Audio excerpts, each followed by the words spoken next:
Welcome to Attic Raiders Retro Reviews, where today we're going back in time to Chicago in the 1930s, a time of mobsters, molls, and hitmen, when gangs ruled the streets with Tommy guns, and every Godfather had his own personal vendetta. This game was first released in France in 1987 by Parker Brothers, but it was also released by Elfin Design in England in the same year. It wasn't until 3 years later, in 1990, that Parker Brothers released this game across Europe, including this English version, something which I think had a lot to do with the movie Dick Tracy coming out in that same year. If you take a look at the artwork on the box, it's absolutely superb. The details on here are beautiful. You can see these mobsters here are almost photorealistic in their representation. It really is a thing of beauty, and the colors and the font go with the theming perfectly. There's not an awful lot to see on the back, it's all black and white, but that kind of goes with the era, so you know it's not too bad. You get to see the actual game, there's a description and a contents list, but the lack of color on here is really detracting from it, because this game uses color beautifully and it really deserves to be shown off. This is one that I like a lot, so let's really get into it. Evening falls on the city of Chicago in the 1930s. Away from the hustle and bustle of the city streets, four powerful Godfathers have called their gangs together to prepare for the final showdown, to decide which gang will control the city.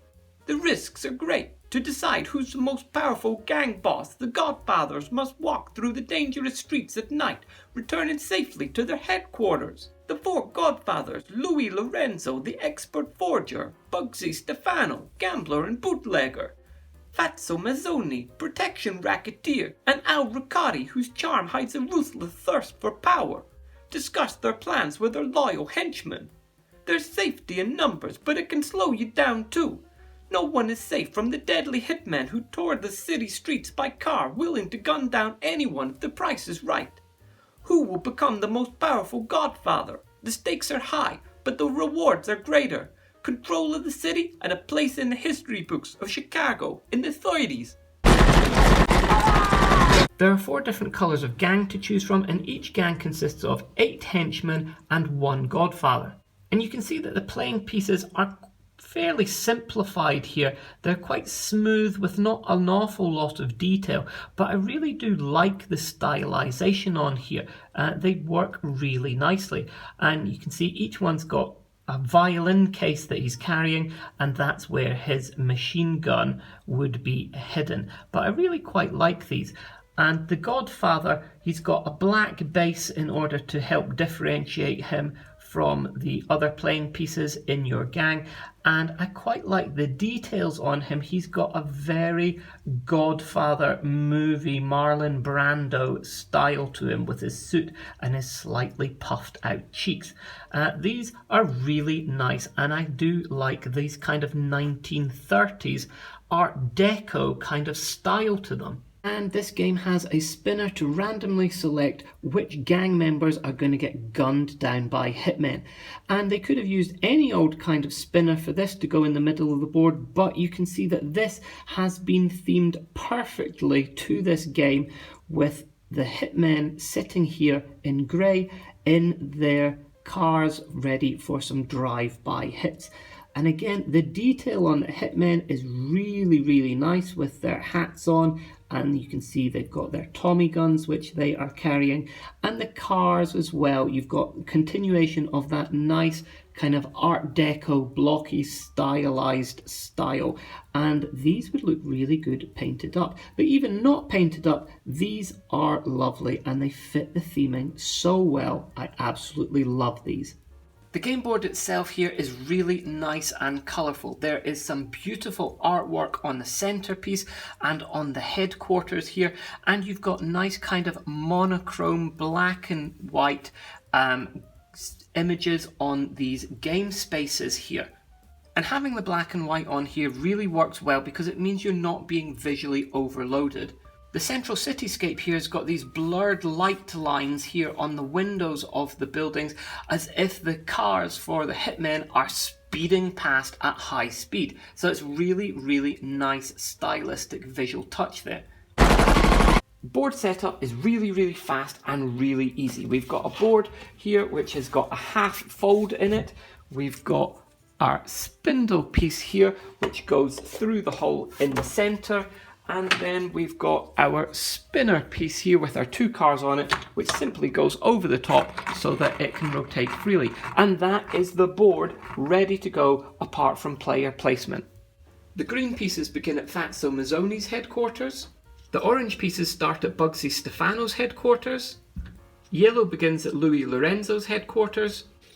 And blue begins at Al Ricotti's headquarters. The object of the game then is simply to take your gang boss, move him all the way around the board and back into his headquarters. And if you do that, you win the game. Now this is a roll and move game, so the first thing we need to do is roll the dice to determine our move. Once you've rolled, however, it's then up to you what you do with that and how you play it out tactically. With a 6 and a 1, you can move any of your players 7 spaces, or you could move one player 1 space and a different player 6 spaces. On your turn, you can move any of the pieces which are already on the board or any of the pieces which are in your headquarters. You can move your gang members or you can move your gang boss. It's up to you what you do. If you roll doubles, you get to move and then you get another turn. During the game, you can't have more than 3 pieces on any one space. You can't have more than 2 different gangs on the same space at the same time. And you can't move on to a space if there's already 2 members of the same gang on it. Of course, there's a gang war going on, so the streets are not a safe place to be alone.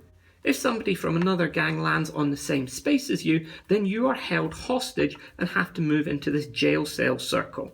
You are then stuck there unless the hostage taker moves on or one of you dies.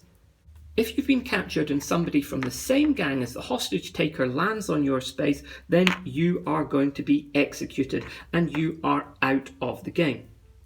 On the other hand, if somebody from your own gang lands on the same space as you, they will rescue you from the hostage taker and you will both execute that player. If at any point during the game you manage to get one of your gang members all the way round the board and past your initial starting point, then you get to recruit a new member to your gang if you have had any of your henchmen killed. So already there's a lot of tactical thinking about how you're going to split those dice rolls, how you're going to make sure that you are trying to double up your players to guard them, and how you can move on to capture or free different people from different gangs. On top of all of that, you've also got to take into consideration which game board spaces you might land on. If a player lands on this car space, then it means that they can hire some contract killers who might be able to take out some of their enemies. So this is where that great looking spinner comes in. One twist and you're going to cause mayhem on the streets.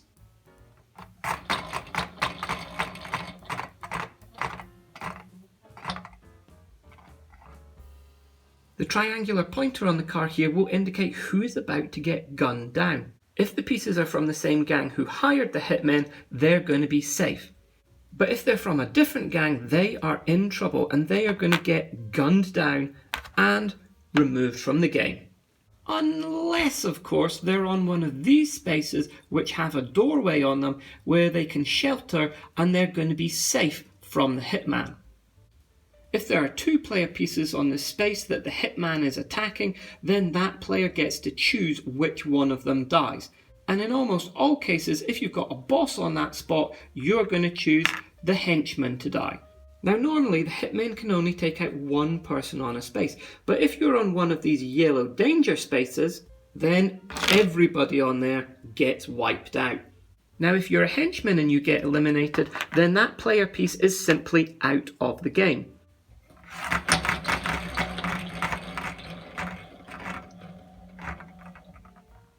If, however, it's an unprotected gang boss who gets gunned down by the hitmen, he is going to have to return back to his headquarters and take all of his goons with him, except for any which are being held hostage by another player. And just to throw a bit of a spanner in the works, in order to win the game, I need to get my boss back to his headquarters by exact count. So here I'm going to need 1, 2, 3 in order to win the game. If I don't get a 3 though, if I get a number which is higher than that, then I'm going to want to move some of my henchmen instead. However, sometimes you won't be able to move your henchmen because they're either going to be held hostage or the space that you're trying to move them onto is already occupied by too many people. And if that happens, you're going to have to move your gang boss, because he's the only one you can move, past the entrance to his headquarters, and you're going to have to go round the board again. In a 4-player game, each player has their own coloured gang and we use the rules which I've just set out. In a 3-player game, it's exactly the same, but we eliminate one of the gangs. In a 2-player game, each player controls 2 gangs at opposite sides of the board. So one player will control the yellow and the green gangs, and the other player will control the blue and the orange gang.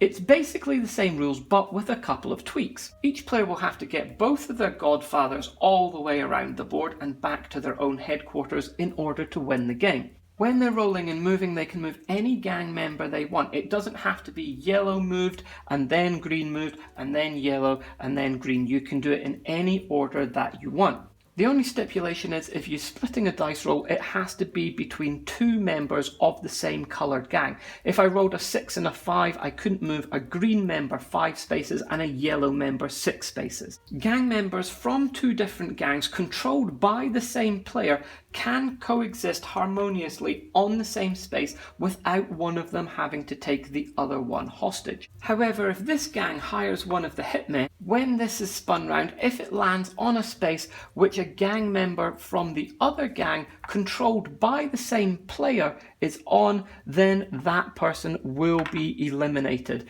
even though both gangs are controlled by the same player. Now there's obviously a lot going on in this game, a lot to get your brain around.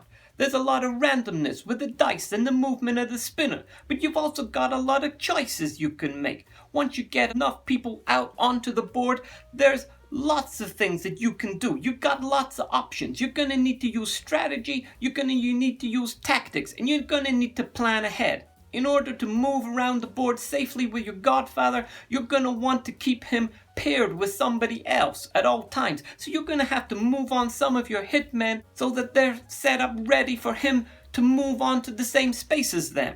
Because it's pretty rare that you get a double so that you can move the Godfather and the person protecting him at the same time. And of course, you've got all those spaces that you can land on.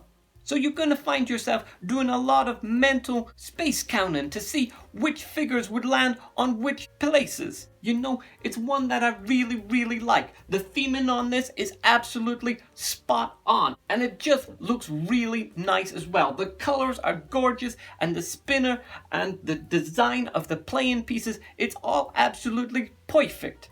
This is one I would highly recommend and is one of my favorite games at the moment. I don't think this was ever actually released in the US, but over here in Britain and in Europe, there are lots of versions of this that you can get, and they're pretty cheap. Most of them you can probably get for under £10. So you know, do it. This is definitely one I recommend. Until next time, this is Addict Raiders Retro Reviews.